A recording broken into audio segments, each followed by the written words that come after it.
কলমি শাক এই সময় প্রচুর পরিমাণে পাওয়া যায়, আর এই শাকের ভিটামিন গুণ কিন্তু অনেক বেশি। তো এই শাকটা আজকে আমি তোমাদের সাথে শেয়ার করব শুটকি দিয়ে রান্না করা। মরিচ বাটা দিয়ে শুটকি দিয়ে এই কলমি শাক রান্না করব। এটা পুরান ঢাকার খুব জনপ্রিয় একটা খাবার। হ্যালো ফ্রেন্ডস, আসসালামু আলাইকুম, welcome back to Molly's creation. কেমন আছো তোমরা? আশা করি আল্লাহর রহমতে ভালো আছো। তো চলো দেখে নেওয়া যাক কীভাবে আমি এটা রান্না করি। এখানে দেখো কলমি শাক আমি ধুয়ে কেটে নিয়েছি, একদম ছোট ছোট করে কেটে নিতে হবে, কুচিয়ে নিতে হবে। চুলায় আমি একটা কড়াই বসিয়ে দিয়েছি, দিয়ে আমি শাকগুলোকে কড়াইয়ের মধ্যে দিয়ে দিচ্ছি। এভাবে শাকগুলোকে দিয়ে দিতে হবে।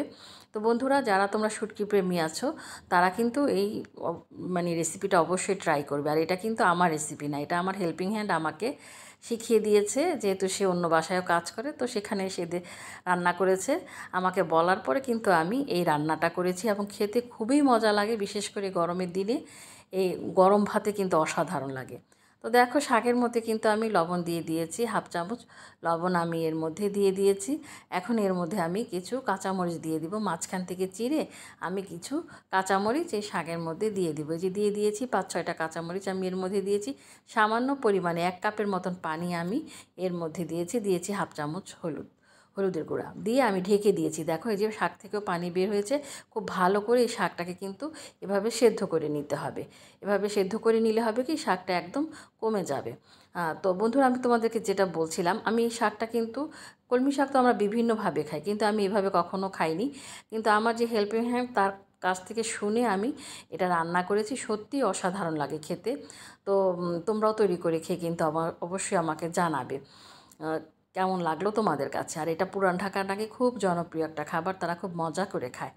আর দেখো এটা কী কারণে মজা হয়, তোমরা রেসিপিটা পুরো দেখলে বুঝতে পারবে। তো দেখো শাকটা কিন্তু একদম পানিটা শুকিয়ে গেছে, আর শাকগুলো কমে কতটুকু হয়ে গিয়েছে দেখেছো। এখন আমি কি করব, এই শাকটাকে এক সাইডে তুলে রেখে দেবো। শাকটাকে একটা বলের মধ্যে বা একটা বাটির মধ্যে তুলে আমি এই কড়াইটাকে আবার ধুয়ে নিব। এই কড়াইতেই আমি আবার রান্না করব বাকি যে শাকটা আছে সেটা, মানে বাকি যে রান্নাটা সেটা আমি এটার মধ্যেই করবো। এটাকে ধুয়ে নেব। দেখো কড়াইটা নামিয়ে নিয়েছি। আর এখানে আমি শুটকি আগে থেকেই খুব সুন্দর করে ধুয়ে রেখেছি। এখানে আমি শীতল শুটকি নিয়েছি আর কাচকি শুটকি নিয়েছি। যদিও তারা এটা চ্যাপা এবং শীতল দিয়েই খায়, তবে আমার ঘরে যেহেতু শীতল শুটকির পরিমাণটা কম ছিল, সেজন্য আমি শুটকি এখানে 2 রকমের শুটকি ব্যবহার করেছি। তোমরা এটা এক রকমের শুটকি দিয়েও কিন্তু খেতে পারো। চুলায় একটা আমি ফ্রাই প্যান, মানে সেই কড়াইটাই আবার বসিয়ে দিয়েছি। দিয়ে এর মধ্যে আমি দিয়ে দিয়েছি তেল। তেল দিয়েছি প্রায় 2 টেবিল চামচের মতন সয়াবিন তেল দিয়েছি। আর রসুন কুচি দিয়েছি এখানে দুটা, যে আমাদের দেশের যে রসুন, এই দেশি রসুন আমি দুটো একদম খুব ভালো করে ধুয়ে কুচিয়ে নিয়েছি। এই রান্নাটাতে মানে রসুনের পরিমাণ অনেক বেশি দেওয়া লাগে, তাহলে খেতে খুব ভালো হয়। দেখো রসুনটাকে আমি কিন্তু দিয়ে তেলের মধ্যে ভেজে নিচ্ছি। যেহেতু রসুন ভেজে নিতে কিন্তু একটু সময় লাগে, অর্থাৎ একটু ব্রাউন ব্রাউন কালার হয়ে আসতে কিন্তু একটু সময় লাগে। এর জন্য আমি রসুনটাকে আগে একটু ভেজে নিচ্ছি। তো এই যে দেখো একটু কালারটা চেঞ্জ হয়ে এসেছে, ব্রাউন কালার হয়ে এসেছে। এই পর্যায়ে আমি এর মধ্যে পেঁয়াজ কুচি দিয়ে দিয়েছি। এখানে আমি মাঝারি সাইজের একটা পেঁয়াজ কুচি এর মধ্যে দিয়ে দিয়েছি। দিয়ে এখন আমি কিন্তু পেঁয়াজ আর রসুনটাকে কিন্তু এর সাথে ভেজে নিব, একসাথে ভেজে নিব। আর তাড়াতাড়ি ভাজার জন্য আমি হাফ চামচ পরিমাণ লবণ দিয়েছি, কারণ যেহেতু আমি শাকটা লবণ দিয়ে সেদ্ধ করেছি, হাফ চামচ লবণ দিয়ে সেদ্ধ করেছি, সেজন্য খুব বেশি পরিমাণ লবণ দেব না। এখন দেখো ধুয়ে রাখা যে শুটকিটা, সেই শুটকিগুলোকে কিন্তু এর মধ্যে দিয়েছি, যেন শুটকিটা একদম এর মধ্যে এভাবে নাড়তে নাড়তে যেন শুটকিটা একদম গলে যায়। আর এভাবে শুটকিটা নাড়তে নাড়তে শুটকির মাঝখানে যে একটা মানে কাটা থাকবে, যেটা সেদ্ধ শুটকির খেতে হয়, সেটা কিন্তু ছুটে আসবে, সেটা আমি তুলে ফেলে দিব। আর কাচকি শুটকিতে তো কোনো কাটা থাকে না। আর দেখো এখানে যখন ভাজতে ভাজতে ব্রাউন কালার হয়ে এসেছে, সামান্য সামান্য পানি দিয়ে আমি ভেজেছি। আর এইখানে আসল যে উপকরণটা সেটা হচ্ছে মরিচ বাটা। এই রান্নাটা কিন্তু অবশ্যই মরিচ বাটা দিয়ে করতে হবে। আমি এখানে প্রায় 3 টেবিল চামচ পরিমাণ মরিচ বাটা দিয়েছি, আর হাফ চামচ এরকম হলুদের গুঁড়া দিয়েছি। যেহেতু শাক আমার আগেই হলুদের গুঁড়া দিয়ে সেদ্ধ করা আছে, সেজন্য হলুদের গুঁড়াটা একটু কম করে দিয়েছি। এখন দেখো আমি আবার 2 চামচ পরিমাণ রসুন পেস্ট দিয়ে দিয়েছি। তোমাদেরকে আমি আগেই বলেছিলাম এখানের মেইন উপকরণ হচ্ছে শুটকি, মরিচ বাটা আর হচ্ছে রসুন। এই 3টা জিনিসের পরিমাণে এখানে একটু বেশি দিতে হয়, তাহলে খেতে ভালো লাগে। তো তবে তারা আরও বেশি পরিমাণে মরিচের বাটা দেয়, আমি অত ঝাল খেতে পারবো না, সেজন্য আমি ঝালটা একটু কমিয়ে দিয়েছি। দেখো একদম মশলাটাকে কষিয়ে কষিয়ে একদম লাল হয়েই এসেছে আর তেলটা উপরে চলে এসেছে। যখনই তেলটা উপরে চলে আসবে তখন এই যে সেদ্ধ করে রাখা শাকগুলোকে আমি এখন এর মধ্যে দিয়ে দিব।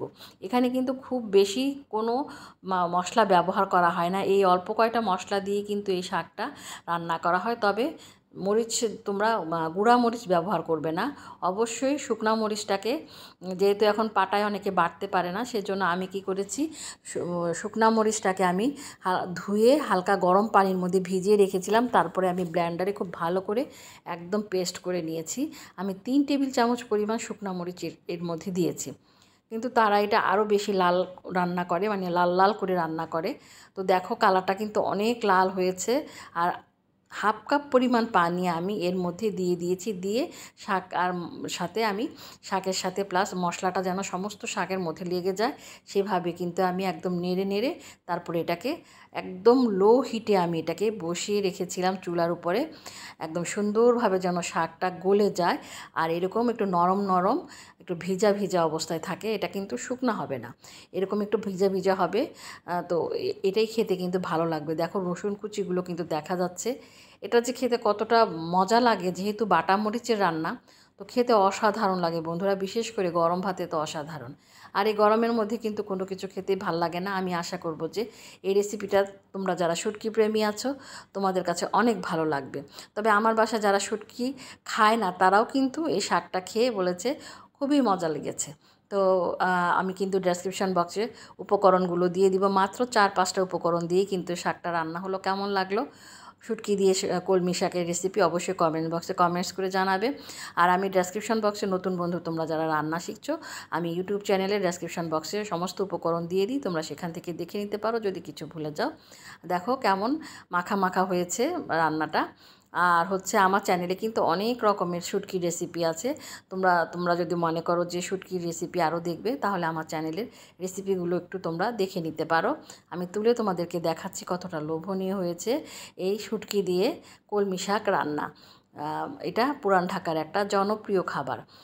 আর বন্ধুরা তোমরা কিন্তু যারা এখনও ফেসবুক পেজ থেকে দেখছো, পেজটা ফলো না করে থাকলে, ভালো লেগে থাকলে ফলো করে দিও। যারা ইউটিউব চ্যানেল থেকে দেখছো এখনও চ্যানেলটা সাবস্ক্রাইব না করে থাকলে সাবস্ক্রাইব করে পাশে থাকা বেল বাটনটি ক্লিক করে দিবে, যেন ভিডিও আপলোড করার সাথে সাথে নোটিফিকেশান তোমরা পেয়ে যাও। নিত্য নতুন ভিডিও তোমরা আমার চ্যানেল থেকে উপভোগ করতে পারো। তৈরি হয়ে গেল আমার শুটকি দিয়ে কলমি শাকের রেসিপি। অবশ্যই তোমরা কমেন্টস করবে বন্ধুরা। আজকে এই পর্যন্তই, আল্লাহ হাফেজ।